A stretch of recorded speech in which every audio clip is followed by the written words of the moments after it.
Alors Gali commença à chercher des façons de gagner de l'argent. D'abord, elle récolta toutes les feuilles mortes de la cour. Abba lui donna quelques petites pièces. Ensuite, Gali aida la voisine, Madame Berman, en jouant avec son petit garçon. Un jour, elle aida Monsieur Katz à porter toutes ses courses depuis l'épicier.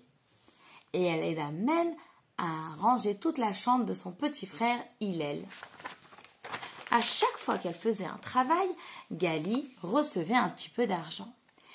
Elle les mettait dans sa tirelire violette et elle se remplissait petit à petit. Bientôt, la tirelire fut remplie. Quand elle ne faisait plus de bruit, le lundi après-midi avant Pourim, Gali prépara sa tirelire. Mais elle rentra dans le magasin de Monsieur Frankel. Elle lui dit « Bonjour ».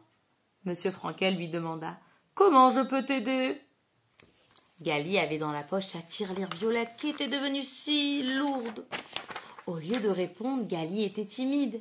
Elle renversa toute sa tirelire sur le comptoir de Monsieur Frankel l'épicier. « J'aimerais acheter à ma maman un plateau pour poser les oreilles d'Aman pour Pourim, dit-elle timidement. « Un plateau pour les oreilles d'Aman. » Il réfléchit profondément. « Nous n'avons pas de plateau spécial pour les oreilles d'Aman, » répondit Monsieur Frankel. « Viens, on va d'abord compter ton argent pour savoir si tu as assez d'argent. » Il commença à compter. Gali attendait nerveusement en touchant son cartable. « Eh bien, Gali, tu n'as pas assez d'argent pour acheter un plateau. Mais tu es tellement gentil que j'ai envie de t'aider. » Alors, Monsieur Frankel alla au fond de son magasin, dans la réserve.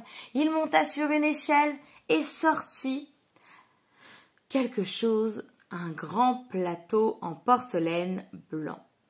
Écoute, si tu le laves, si tu le nettoies, avec ton argent, tu vas plutôt acheter des marqueurs et tu vas dessiner des choses magnifiques dessus.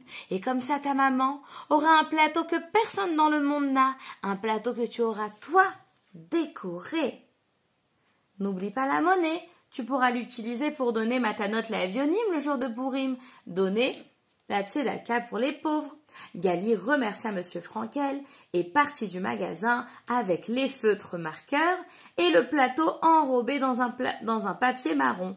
Elle était si heureuse, elle avait envie de chanter et de danser sur tout le chemin de retour à la maison. Maman était très occupée à préparer le michté de Pourim et les mishloach manot. Elle n'a même pas remarqué que Gali était en retard. Elle n'a même pas remarqué que Gali avait un sac de courses dans les mains. Elle le tenait délicatement pour ne pas le casser. Gali s'est dépêchée de monter les escaliers et de cacher son sac sous son armoire. Elle a retiré ses chaussures et commencé à réfléchir au beau dessin qu'elle voulait faire sur le plateau pour le décorer. Très tôt chaque matin, avant que papa, maman et Hillel se réveillent, Gali s'allongeait sur son ventre et commençait à décorer tout son plateau. Elle était concentrée, elle voulait faire quelque chose de vraiment joli. Mardi, elle dessina un Haman qui était pendu. Mercredi, elle dessina un Mordechai assis sur un grand cheval vert. Gali savait que les chevaux n'étaient pas verts, mais c'était sa couleur préférée. Et jeudi, elle dessina une magnifique reine Esther multicolore. Qu'est-ce qu'elle était jolie! Vendredi, elle remplit tous les endroits vides avec plein d'oreilles d'Aman de toutes les couleurs.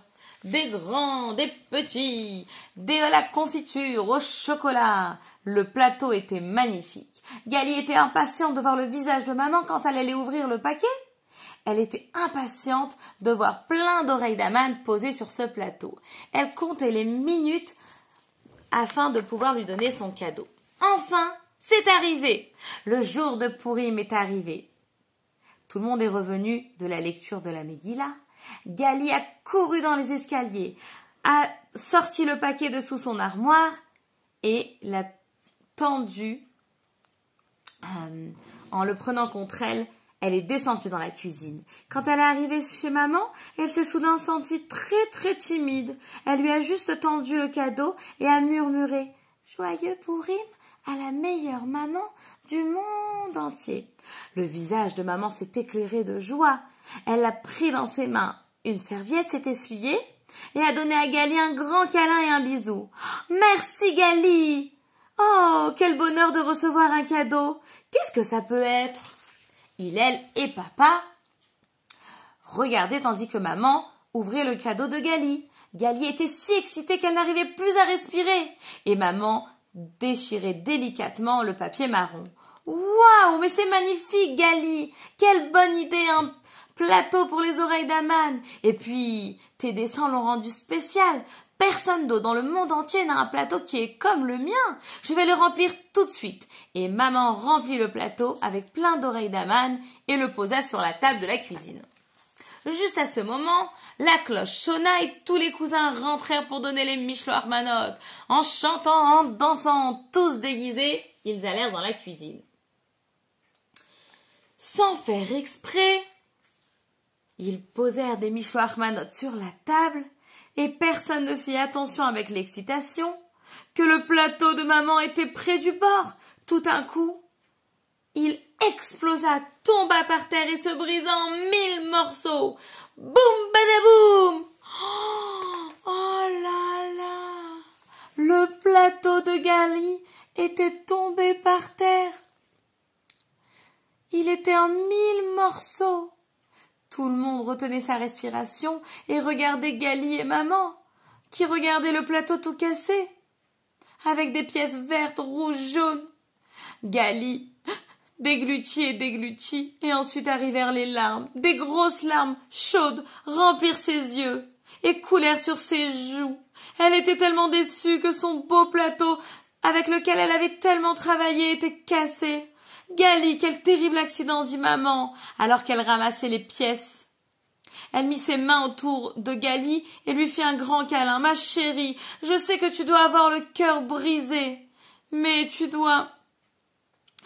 Sache que j'ai déjà vu tout ton beau travail. Je n'oublierai jamais quel beau cadeau tu m'as fait, ma chère Gali. » Mais Gali sanglotait et sanglotait.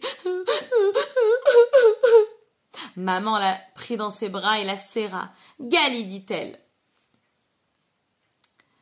je sais que c'est dur à comprendre maintenant, mais sache qu'il y a toujours une façon de réparer quand les choses vont mal. Il y a toujours une façon de changer quand ce n'est pas de la façon dont on veut. On doit juste réfléchir un peu plus dur et on va voir le bon côté de la situation. On va réfléchir pour trouver une solution, mais rappelle-toi que j'ai vu ton plateau et que je l'ai adoré. C'est ça qui compte. » Mais Gali pleurait et pleurait. Elle n'arrivait pas à se consoler. Elle a pleuré quand elle a mangé le repas, elle a pleuré quand elle a fait les Mishloach Manot avec maman pour demain, et elle a rempli de larmes son beau coussin quand elle est partie dormir. Gali a regardé les étoiles dans le ciel et elle a réfléchi à une idée. Comment on pouvait avoir une bonne idée de ce plateau tout cassé? Comment on pouvait réparer? Gali a réfléchi et réfléchi, et enfin, elle a eu une idée. Elle s'est endormie avec un sourire sur le visage. Le lendemain matin, Gali est sortie de son lit pendant que le reste de la famille dormait. Elle est partie dans la cuisine et a ouvert l'endroit où maman gardait des bocaux. Ensuite, elle a fait son plan secret et elle est retournée au lit avec un joli sourire. Toute la famille était bientôt réveillée. Gali a couru joyeusement dans la cuisine pour prendre sa surprise secrète et est partie à la choule.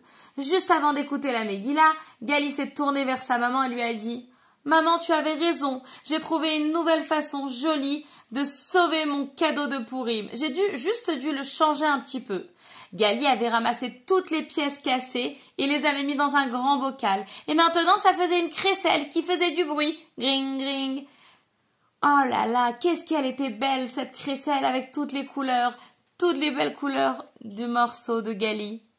Maman faisait le plus joli bruit de toute la choule à chaque fois qu'on entendait Aman. Gali était heureuse, maman était heureuse. Gali avait trouvé une façon de réparer ce qui avait été cassé et de trouver une nouvelle solution encore mieux qu'avant.